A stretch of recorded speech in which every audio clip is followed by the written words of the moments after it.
네, 오늘 제목은 안식일과 하나님 나라, 안식일과 하나님 나라라는 제목으로 말씀을 좀 같이 생각해 보겠습니다. 요즘은 많지 않지만 예전에는 농사를 오랫동안 지은 분들을 보면 허리가 굽어져서 펴지 못하는 그런 어르신들이 많았습니다. 하루 종일 평생 동안 허리를 숙이고 농사 일을 하다 보니까 허리가 굽어져 가는 것도 모르고 그냥 그렇게 사셨던 겁니다. 그런데 이렇게 허리가 굽어지게 되면 걷는 것도 힘들고 잠을 자는 것도 힘이 듭니다. 물론 소화하는 것도 잘 안 되고요. 보이는 것도 사람들에게 잘 좋게 보이지 않습니다. 그런데 나이가 많은 것도 아닌 어떤 여인이 18년 동안 허리가 굽어져서 펴지 못한 채로 살아왔다면 그 심정이 어떻겠습니까? 허리와 다리의 통증은 물론이고 여자로서의 그 마음이 오죽했겠습니까?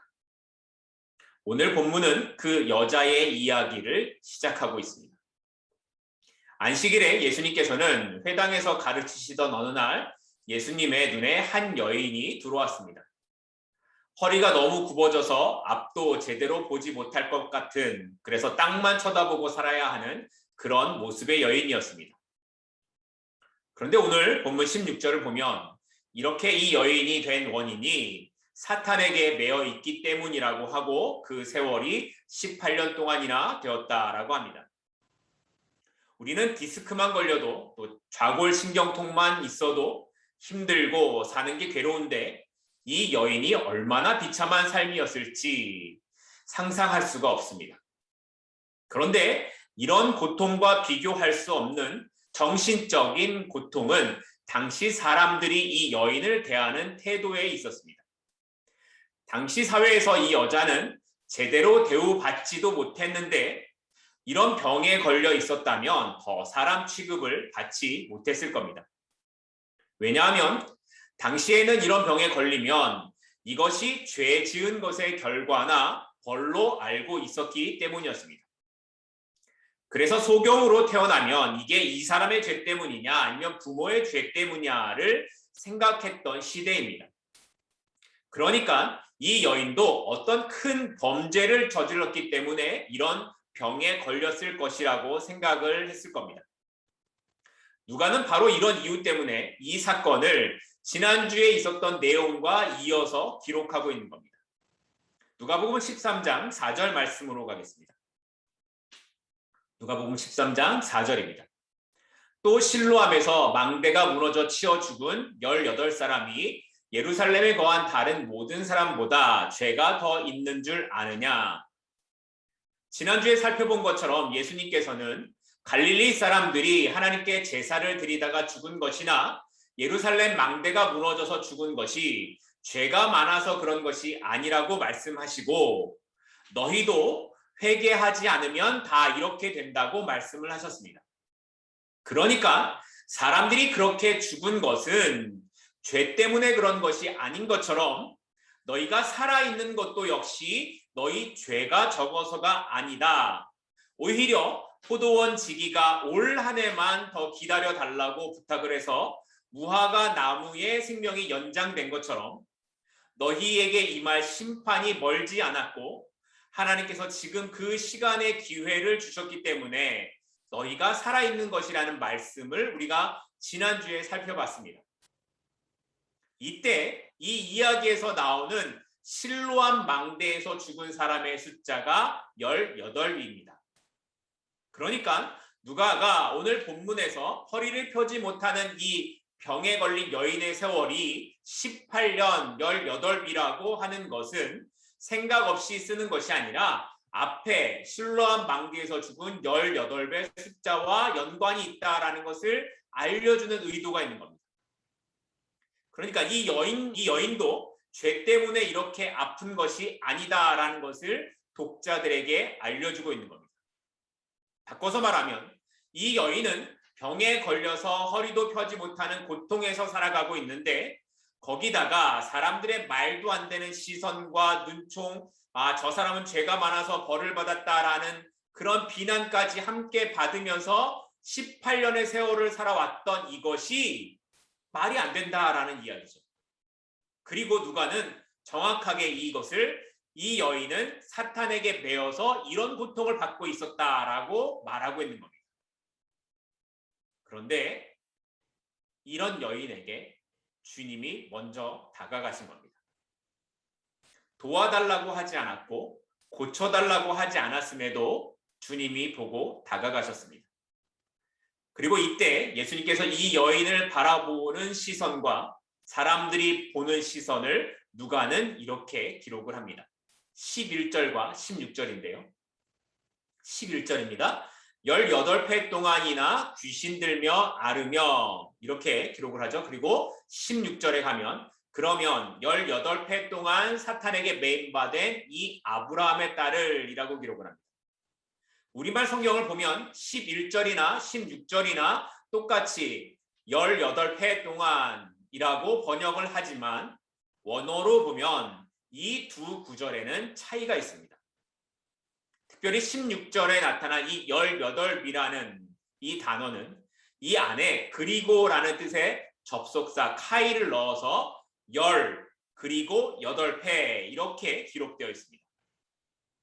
이게 무슨 차이가 있을까? 그냥 18과 10 그리고 8 이게 무슨 차이가 있을까 궁금하시죠?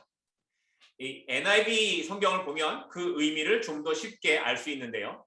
11절은 그냥 18 years라고 이렇게 번역을 했는데 16절은 18 long years라고 이렇게 번역을 했습니다. 이 말은 아주 오랜 18회라는 이런 뜻입니다. 예수님께서 이 여인을 보고 아 그래 그냥 18년 동안 고생했구나 이게 아니라 네가 정말 오랫동안 긴 시간 동안 사탄에게 매여 있었구나를 보고 계셨다라는 겁니다. 무슨 말이냐면 이 여인을 향한 예수님의 긍휼하심이 나타나고 있다는 겁니다. 그렇게 여인을 만나신 주님은 그 여인에게 손을 얹고 내가 병에서 나았다라고 말씀하시자 여인이 그 즉시로 병에서 낫게 되었습니다. 그런데 문제는 그 다음에 일어났습니다. 14절 말씀입니다. 오늘 본문 14절입니다. 회당장이 예수께서 안식일에 병 고치는 것을 분내어 무리에게 이르되 일할 날이 엿새가 있으니 그동안에 와서 고침을 받을 것이요 안식일에는 하지 말 것이니라 하거늘. 회당장이 예수님이 하신 이 일을 보고 화를 내는 겁니다. 아니 다른 날도 많은데 왜 오늘 안식일에 하냐고 화를 내는 겁니다. 여러분은 이 말이 어떻게 들리십니까? 아 이거 예수님 반대편에 있으니까 무조건 잘못됐어 이렇게 생각을 하시고 읽으실 수도 있죠. 네, 회당장이 말하는 이 병 고치는 것 자체는 회당장도 문제가 아니라고 합니다. 이 사람도 이 여인이 병을 낫게 되는 것은 옳다라고 인정을 하고 있어요. 그런데 이것을 굳이 안식일에 해야 하느냐라는 것을 말하는 겁니다. 안식일에 일을 해서 규례를 범하고 문제를 만들어야 하느냐라는 거죠. 그냥 오늘 하루만 더 참고 내일 하면 더 좋지 않느냐라는 것을 말하는 겁니다. 어쩌면 이 사람의 이야기가 더 논리적이고 타당하게 들릴 수 있습니다. 18년 동안이나 아파왔는데 하루 더 못 참는 것도 아닐 텐데 그냥 내일 고쳐주셔도 되는데 왜 예수님은 이렇게 하시냐라는 거죠. 회당장의 입장에서는 할 만한 이야기입니다. 그런데 이런 생각을 하는 회당장과 주님은 아주 다른 생각의 차이, 시선의 차이가 있었습니다.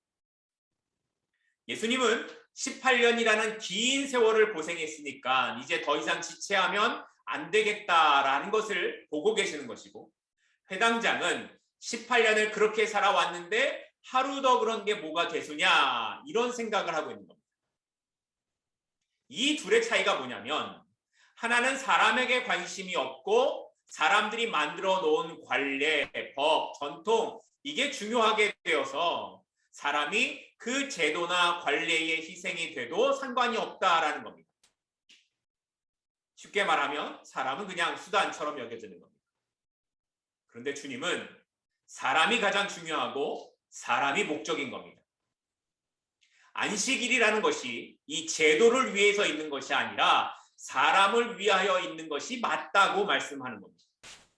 게다가 이 사람들이 지키려는 이 안식일에 대한 규례도 옳은 것이 아니었습니다. 오늘 본문 13장 15절 말씀입니다. 13장 15절 말씀입니다. 주께서 대답하여 이르시되 외식하는 자들아 너희가 각각 안식일에 자기의 소나 나귀를 외양간에서 풀어내어 이끌고 가서 물을 먹이지 아니하느냐. 원래 안식일의 목적에서도 벗어나 있는데 더구나 너희들이 지키는 이 안식일의 행위라는 것도 외식하는 모습이라는 겁니다. 안식일에 물을 기르러 가는 것은 노동이라서 하면 안 됩니다. 그런데 이 물을 길어 와야 소나 나귀가 물을 먹을 수 있잖아요. 그러니까 어떻게 하냐면 외양간에 매여 있는 이 소나 나귀를 풀어서 물을 먹도록 했다라는 겁니다. 심지어 안식일에는 900m, 지금으로 한 사람이 한 900m 정도를 걸어가면 안 됩니다. 그런데 소와 양이나 뭐 낙타나 나귀나 뭐 이런 것 동물들이 물이 없으면 안 되니까 끌고 가서 물을 먹이는 거는 된다고 했습니다. 그래서 사람들이 어떻게 하냐면 어디 여행하러 갈 때에 짐승을 끌고 가는 겁니다. 그리고 누가 뭐라고 하면 물 먹이러 간다라고 했다라고 합니다.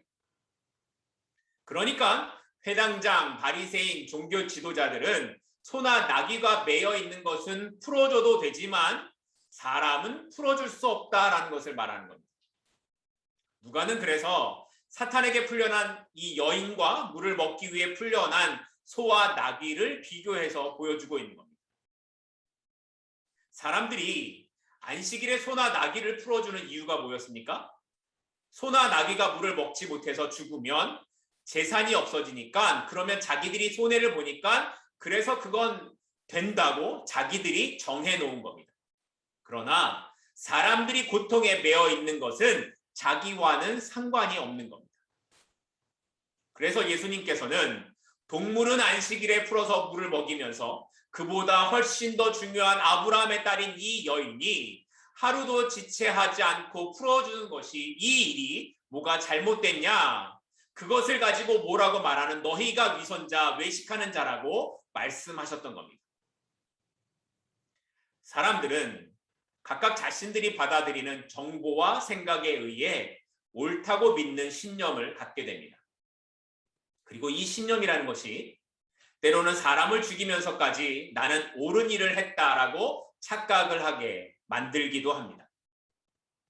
그러니까 잘못된 자기 신념으로 가게 되면 죄의 길을 가게 되고 망하는 길로 가게 되는 겁니다. 그래서 잘 믿어야 하는 겁니다. 그러면 어떻게 이것을 구별할 수 있겠습니까? 내 믿음, 신념이 옳은 것인지 어떻게 알 수 있습니까? 그 구별의 잣대는 생명의 여부에 있습니다. 사람을 살리고 그 영혼에 대한 긍휼함이 있다면 그건 옳은 일이지만, 옳은 것이지만 그 사람이 어떻게 되는지 상관없고 내가 옳다고 믿는 것만이 가장 중요한 것이라고 생각한다면 그건 틀린 겁니다. 심지어 한 교회 안에서 같은 그리스도인들끼리도 신념이 달라서 서로 싸우고 욕을 하고 피를 흘리게 된다면 그건 사탄의 매인 삶의 길을 가고 있는 것입니다. 기독교는 나와 다르기 때문에 다른 사람의 피를 흘려서라도 내가 옳다는 것을 증명하는 종교가 아닙니다. 내가 믿는 것이 옳으니까 나의 세력을 키우고 심지어 주먹을 사용해서라도 상대방을 꺾어 누르고 내가 이기는 것으로 증명하는 것은 주님과 반대되는 길을 가는 겁니다. 오히려 기독교는 나와 다르기 때문에 내가 피를 흘려서라도 내가 믿는 것은 이렇다고 보여주는 겁니다. 그런데 몇십 년을 예수를 믿었다고 하는데 갈수록 고집만 세지고 갈수록 사람들을 비난하고 정죄하고 갈수록 용서하기보다는 마음의 화를 품고 살아간다면 그 안에 예수 그리스도의 생명이 없는 겁니다. 만약에 하나님께서 하나님의 오르심을 힘으로 증명하려 하셨다면 우리는 벌써 다 죽었을 겁니다. 그런데 하나님께서는 그 아들을 죽이시는 것으로 하나님의 오르심을 보여주셨고 주님은 십자가에 달려 죽으시는 것으로 그것을 증명하셨습니다. 이 마음, 생명을 향한 이 긍휼함이 우리에게 그래서 가장 중요한 잣대가 되어야 하는 겁니다. 오늘 우리에게는 어떤 긍휼함이 있으십니까? 사람을 향한 하나님의 긍휼한 마음이 사라지지 않도록 기도하십시다. 내가 가진 생각과 기준보다 사람을 향한, 그 영혼을 향한 긍휼함이 나에게 있어서 하나님의 마음을 닮아가는 하나님의 사람들이 되어 가기를 소망하고 바라고 축복합니다. 이렇게 예수님께서 여인을 고쳐주시고 회당장에게 말씀을 하시니까 사람들의 보이는 반응이 다르게 나타납니다. 오늘 본문 13장 17절 말씀입니다. 예수께서 이 말씀을 하심에 모든 반대하는 자들은 부끄러워하고 온 무리는 그가 하시는 모든 영광스러운 일을 기뻐하니라.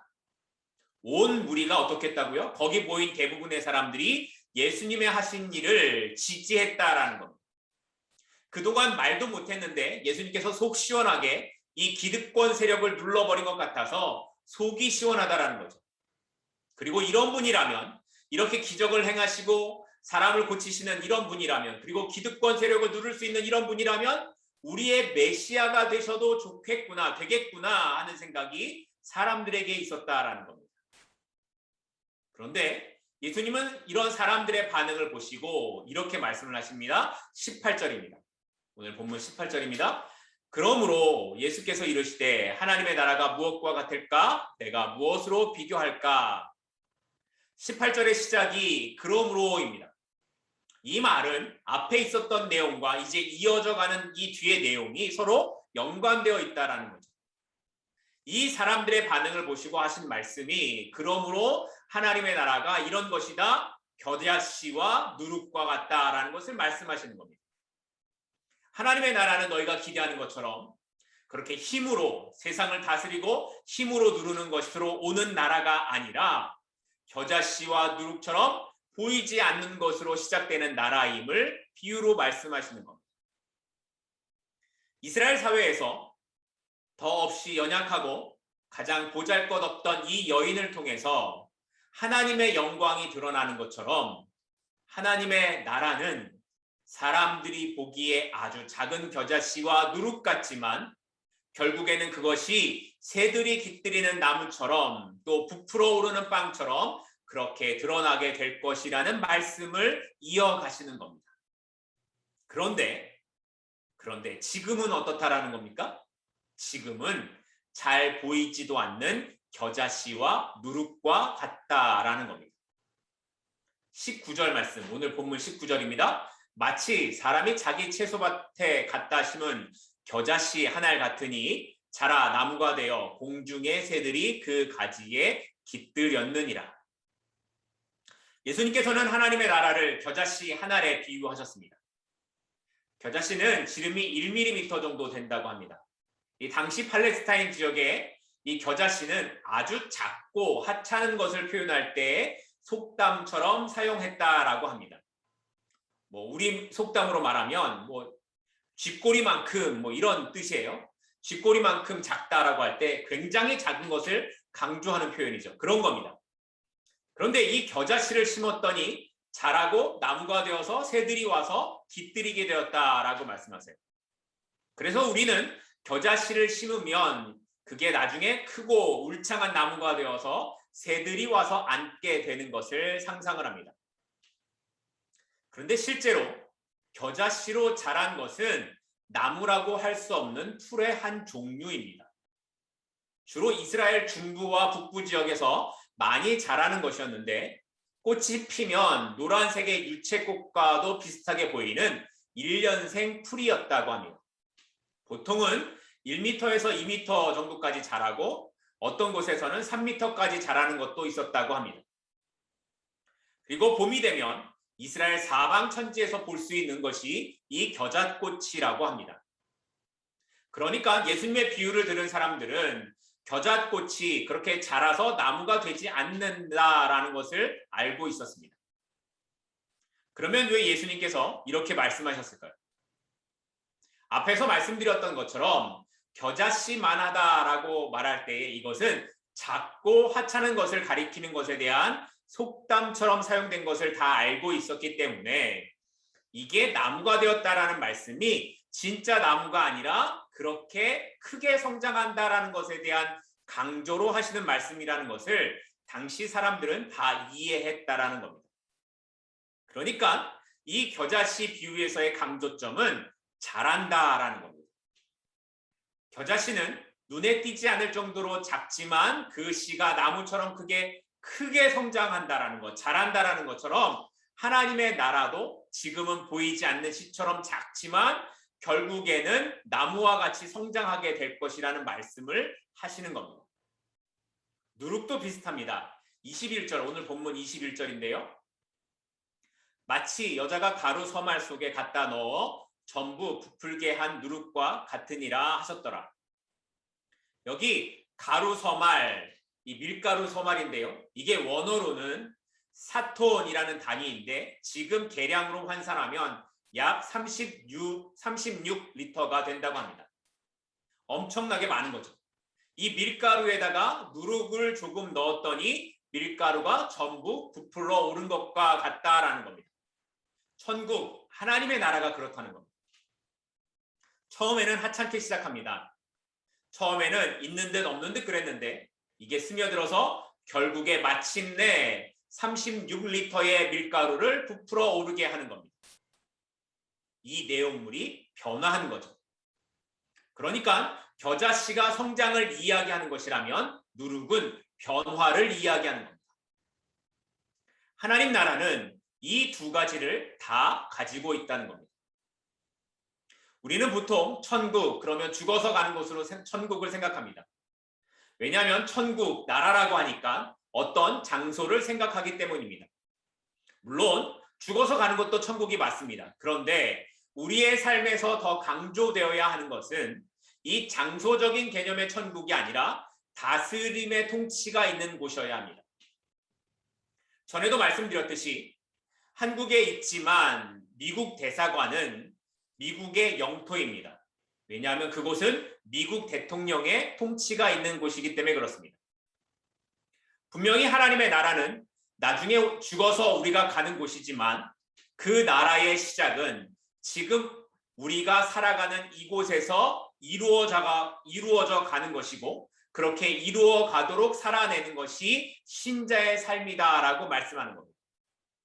그래서 주님이 가르쳐 주신 기도에서 우리가 그 나라에 가도록 기도하는 것이 아니라 그 하나님의 나라가 우리 가운데 임하시기를 기도하라고 말씀하셨던 겁니다. 그러니까 우리가 무슨 소설 같은 이야기, 천국에 갔더니 황금으로 된 문패가 있고 무슨 자주색과 금색과 이런 걸로 된 커튼이 있고 식탁은 무슨 대리석으로 되어 있는데 이런 이야기를 읽고 천국이 그렇구나를 생각하면 안 되는 겁니다. 우리는 오늘 이 땅을 살아가면서 하나님의 나라가 어떻게 임하실지를 기도하는 삶이어야 합니다. 이 땅에서 살아내는 그 하나님의 나라가 장차 임하실 하나님의 나라로 이어져 가는 것을 기억해야 하는 겁니다. 그러니까 지금 우리의 모습이 겨자씨처럼 초라해 보이고 별것 아닌 것 같아 보여도 그것 때문에 너무 주눅드는 삶의 모습으로 살지 말라는 겁니다. 그렇게 작고 없어 보이지만 결국 하나님께서 하나님의 나라를 나무와 같이 변화되어지는 이 밀가루와 같이 만들어 가실 것이기 때문이라는 겁니다. 누가복음에는 없지만 이 겨자씨와 누룩에 있는 이 비유 내용이 마태복음 13장에도 나타납니다. 그런데 마태복음 13장에 보면 다른 비유가 하나 더 있습니다. 마태복음 13장 44절인데요. 천국은 마치 밭에 감추인 보화와 같으니 사람이 이를 발견한 후 숨겨두고 기뻐하며 돌아가서 자기의 소유를 다 팔아 그 밭을 샀느니라. 천국이 밭에 감추인 보화와 같다라고 하십니다. 우리가 이 말씀을 접하게 되면 대부분 밭을 샀다라는 데 초점을 둡니다. 그래서 보화이신 주님을 만나기 위해 그것을 갖기 위해서는 우리가 어떤 대가를 치르더라도 어떤 수고를 하더라도 값을 치러야 된다라는 말씀으로 우리가 묵상을 주로 합니다. 그런데 이 비유에서의 핵심은 밭을 샀다라는 데 있는 것이 아니라 보화가 밭에 감추어져 있다라는 데 있습니다. 이 의미는 보화가 감추어져 있기 때문에 사람들이 잘 알지 못한다라는 겁니다. 제가 한국에 가서 하루는 시골에 장터가 열려서 그 시골 장에 갔습니다. 거기에 한 사람이 그릇을 파는 그 장면이 있었는데 뭐 작은 거는 1,000원, 조금 큰 건 2,000원, 더 큰 건 5,000원 뭐 이렇게 그릇을 팔고 있었습니다. 그런데 거기에 보기에 좀 특이한 그릇이 하나 있었습니다. 그냥 하얀 바탕에다가 파란색 꽃들을 막 이렇게 그려놓은 그런 그릇이었는데 이게 여러 그릇들 사이에 있어서 잘 드러나 보이지는 않았지만 분명히 좀 달라 보였습니다. 그런데 어떤 사람이 와서 이게 얼마냐고 물어봤습니다. 그러자 그것을 파는 상인이 이건 좀 앤틱한 것 같고 뭐 그림도 좀 있고 그러니까 5만 원이라고 이렇게 말을 했습니다. 그러자 이것을 사려고 했던 사람이 10,000원만 깎자고 서로 흥정을 하는 겁니다.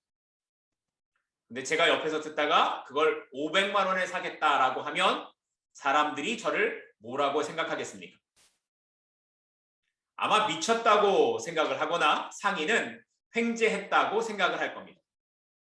그런데 그 그릇이 경매에서 72만 달러에 팔린 그릇이라면 어떤 생각이 드시겠습니까? 실제로 지난 2월 달에 코네티컷에 사는 사람이 그라지 세일에서 40불에 산 그릇을 소도비 경매에 내놨는데 72만 불에 팔렸다고 합니다. 그게 1400년대 명나라에서 만들어진 전 세계 6개만 남아있는 그릇이었다고 합니다. 만약에 그 그릇이 박물관에 전시되어 있었다면 사람들은 그게 아주 귀한 것이라고 생각을 했을 겁니다. 그런데 그게 시장에 나와서 1,000원짜리, 2,000원짜리, 5,000원짜리 사이에 섞여 있으니까 귀한 것이라고 생각을 하지 못하는 겁니다. 하나님의 나라가 그렇다는 겁니다.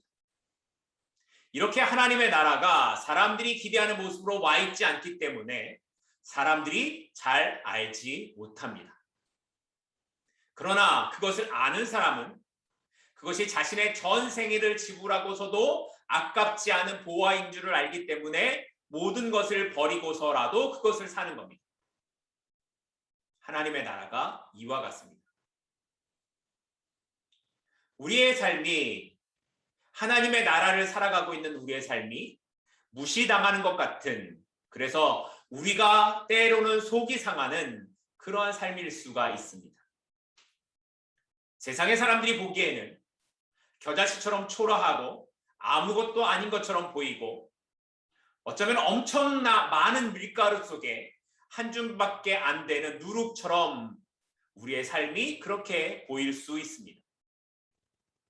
지금 우리가 직장이나 학교나 사람들의 관계 속에서 살아가고 있기 때문에 우리가 외치는 복음의 소리가 어쩌면 1,000원짜리, 2,000원짜리로 들려질 수도 있습니다. 그런데 우리는 그 보물을 발견한 사람들이고 그것에 대한 가치를 알기에 우리의 삶을 십자가 앞에 다 내어놓을 수 있는 사람이 된 것입니다. 누룩이 밀가루 안에 들어갔을 때 처음에는 밀가루가 누룩을 다 덮어버리고 먹어버리는 것 같았지만 결국 누룩으로 인해 밀가루가 변해지게 됩니다.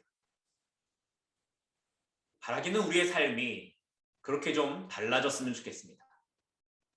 지금은 세상이 우리를 덮어버리는 것 같지만 지금은 우리가 진 것 같아 보이지만 누룩과 같이 없어지는 우리의 삶의 모습 같아 보이지만 우리가 지는 것으로 죽어지는 것으로 낮아지는 것으로 인해 한 사람이라도 주님을 알게 된다면 그것이 겨자씨와 누룩으로 오늘 천국을 살아가는 모습이 될 것입니다. 이제 말씀을 맺겠습니다. 주님의 관심은 언제나 사람이셨습니다. 불쌍히 여기시는 그 마음으로 18년 된 여인의 아픔을 고쳐주셨고 긍휼의 마음으로 십자가에서 우리를 위해 죽으셨습니다. 그래서 우리도 그 마음을 가져야 하는 겁니다. 성도의 싸움은 다른 사람과 싸워서 이겨서 나의 신념이 옳다는 것을 증명하는 것이 아니라 내가 지는 것으로 세상에서는 약해 보이지만 사람을 위해 그 길을 선택하는 겁니다. 그것을 선택하는 것과 하지 않으려는 그 내 안에서의 싸움을 하는 것이 신자의 싸움입니다. 그런데 그런 삶을 살아내는 우리에게 주님이 하시는 말씀은 천국은 그렇게 초라하고 연약해 보이는 겨자씨와 누룩과 같다라고 하시는 겁니다. 세상이 볼 때에 맨날 지는 것 같고 힘도 없는 것 같지만 그런 우리의 모습을 통해서 결국에는 하나님의 나라가 임하게 된다고 말씀하시는 겁니다. 어떻게 가능합니까? 주님이 그렇게 하셨기 때문입니다. 우리는 연약하지만 주님은 강하십니다. 우리는 초라하지만 그 마지막 날에 주님이 우리를 영화롭게 하실 것입니다. 우리의 낮아짐을 통해 우리가 바라보는 긍휼함의 시선을 통해 오늘도 우리의 삶의 자리를 지켜가는 저와 여러분이 되기를 주님의 이름으로 간절히 소망합니다. 기도하겠습니다.